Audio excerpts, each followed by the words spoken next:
Hello everyone, welcome back to Foot Forecast. In today's video, I'm going to be going for my Premier League predictions for Game Week 32, and we're starting off with a massive game for West Ham, and that is because they're playing against Wolves, and they desperately need 3 points in this game. Going into this game, West Ham are 18th place in the Premier League, and they're a point behind Spurs.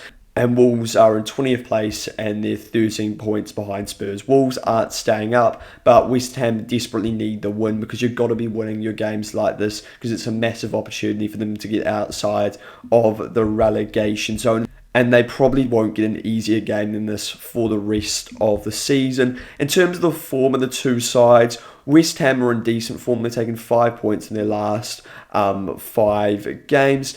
And looking at Wolves, they're taking 8 points from their last 5 games. But despite Wolves being in the better form, I think West Ham win this game. I think there's a lot more fight in this West Ham side now since Nuno's been appointed. And I think this is going to be really important for this game. It's also a crucial game for this season. And I expect the atmosphere at the London Stadium to be really good. So for this reason, I'm going to go with a 2-0 win for West Ham. I think it could be a bit nervy at points, but I think they find a way to get through and win the game. So then we're on to the next game, which is between Arsenal and Bournemouth. I think it's crucial for Arsenal that they win this game against Bournemouth. And why do I say this? Well, Arsenal's form recently hasn't been that good in all competitions. They've just recently been dumped out of the cup by Southampton, and they lost to Manchester City in the final. As well as this, I don't think many of their Champions League games have been that convincing. They were poor in the first leg against Sporting, and they were also poor away at Bayer Leverkusen. They have had some good results as well, for example the second leg against Leverkusen, but even their last Premier League game against Everton at home, it wasn't a great performance at all when they were bailed out right at the end. But at this point it is just about finding ways to win for Arsenal. As long as they do this, then they will be the Premier League champions. And do I expect them to win this game against Bournemouth? Yes, I do. Bournemouth recently have been alright, and they've had 5 draws in their last 5 Premier League games, but I don't think they find another draw or a win in this game. I'm going to go with the scoreline that I often predict for Arsenal, and that is a 2-0 win. So then we're on to the next game, which is between Brentford and Everton. Brentford's form going into this game isn't great. They've drawn 3 out of their last 3 Premier League games, and they've only picked up 6 points in their last 5 games. You would expect better for a side like Brentford this season, who have actually been doing really well as they're currently 7th place on the table. Looking at Everton, Everton are in 8th place right now in the Premier League, and they're level 1 points with Brentford. And Everton have won 3 out of their last 5 games, but I don't think they win this game away at Brentford. I think I'm going to go with a 1-1 draw between these two sides. Then we're on to the next game, which is between Burnley and Brighton. Burnley's season is done. They've relegated. It's really that simple. And they've only picked up 2 points in their last 5 games. Brighton have done what they often do, where all of a sudden their form sort of turns around, and they've picked up 4 wins in their last 5 games. Brighton just go through spells of being a very good side, and then in the next couple of weeks they're poor. That's sort of what you get with a side like Brighton, and I think this is going to be a simple win for them in this game. I'm going to go with a 2-0 win for Brighton over Burnley. Brighton are currently 10th place in the league, and they're pushing for Europe. Then we're on to the next game, which involves Liverpool and Fulham, and this has been recorded before Liverpool's Champions League game against PSG, so I don't know the result of the first leg, but I am expecting Liverpool to be losing by a couple of goals going into the second. And their recent form has been poor, Liverpool, in all competitions. They've only won 1 game, and it was the win against Galatasaray, which was a dominant win in fairness. In terms of how Liverpool are performing in the league this season, it's been an underperforming season for Liverpool. They're currently in 5th place, and Arne Slot is under a lot of pressure. And if they don't get into Champions League football, I can't see a world where he stays as manager. Looking at Fulham, Fulham's form going into this is good. They've picked up 3 wins in their last 5 games. And I think for this game, I might go with a draw between these two sides. It'll be interesting to see what sort of lineup Liverpool put out. But I think either way, it's going to be a difficult game because Fulham will cause them problems on the break. I'm going to go with a 2-2 draw between Liverpool and Fulham. But really for this game, I could see any result.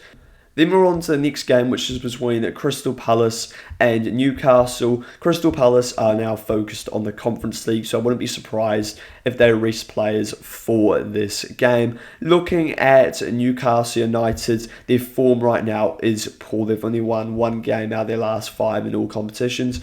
But despite this, I do fancy Newcastle in this game, despite having a poor season, 12th in the table, because I expect Palace to rest players and I expect them to be laser focused on the Fiorentina tie in the Conference League. So for that reason, I'm going to go with the Newcastle away win. I'm going to go with a 2-1 away win for Newcastle United. Newcastle this season have been poor on the road, but I think they find a way to get a result in this game. So then we're on to the next game, which is between Forest and Villa. This is two sides from the Midlands and two sides that are in the Europa League. But I don't know how laser focused they are in the Europa League, especially Forest. I think Forest's priority is still staying in the Premier League because they're only 3 points clear of West Ham in 18th place. And as I've already said, I expect West Ham to win this weekend. So they could potentially be in the relegation zone if results don't go their way. In terms of Forest's recent form, they picked up 5 points in their last 5 games, but all those points are coming in their last 3, so they're in decent form going to this game. But the win they got was last game, and that was now 3 weeks ago away at Forest, but it was a really good win that will definitely give them some confidence going into this game. Looking at Aston Villa, Villa's form recently has been mixed. It's definitely taken a dip because of some of the midfield injuries they've suffered, but they are starting to get some of those midfield players back, but Kamara is still out for this game. I think we might get a draw between these two sides. I'm going to go with a 1-1 draw between Forest and Villa.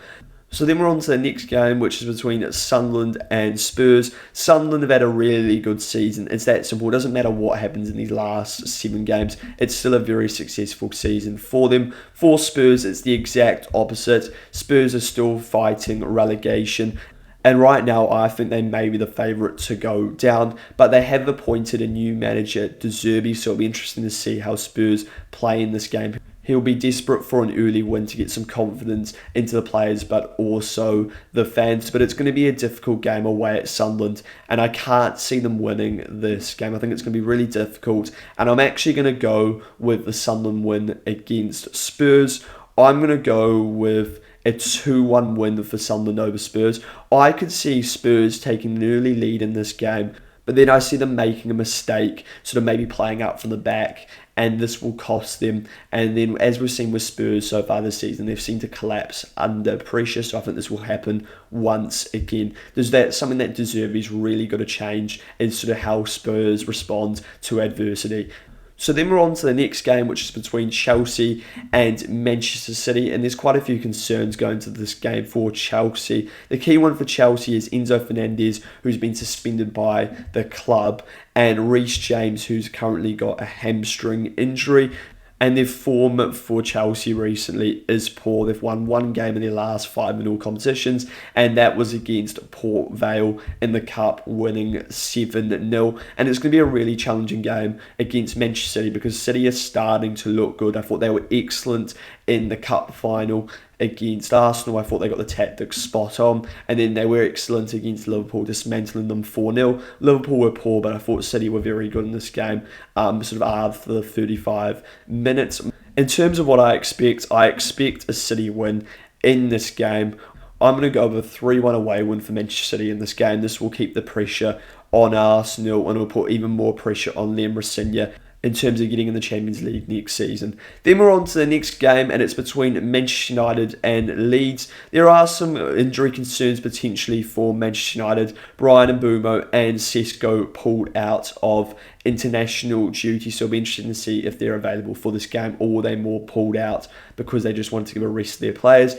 As well as this, Martinez is potentially out, and it looks like De Ligt will definitely be out, and Maguire is suspended. So they've got quite a few concerns defensively. In terms of the form, they've picked up 10 points from their last 5 games, so they are in good form going into this. Looking at Leeds United, Leeds' form is mixed. They're a good side when it comes to sort of just avoiding defeat, but the problem for Leeds is making that draw into a win. So they've drawn 3 out of their last 5 games, the other 2 have been losses. If Leeds could just start converting a couple of draws into wins, then they would definitely be safe and they would stay up. But I don't see them doing this in this game. I'm going to go with a 2-0 win for Manchester United over Leeds. I think Leeds can make this difficult for Manchester United if they sit in a low block, because this is Manchester United's weakness in my opinion, and a lot of the stats prove this, that when United have more of the ball they actually perform worse. So I think that's what Leeds will do. But eventually I think Manchester United will breach the Leeds defence. Let me know your thoughts on these predictions. Where do you disagree? Where do you agree? And let me know your predictions in the comments. And if you enjoyed this video, it would be great if you could subscribe to the YouTube channel as well as liking the video.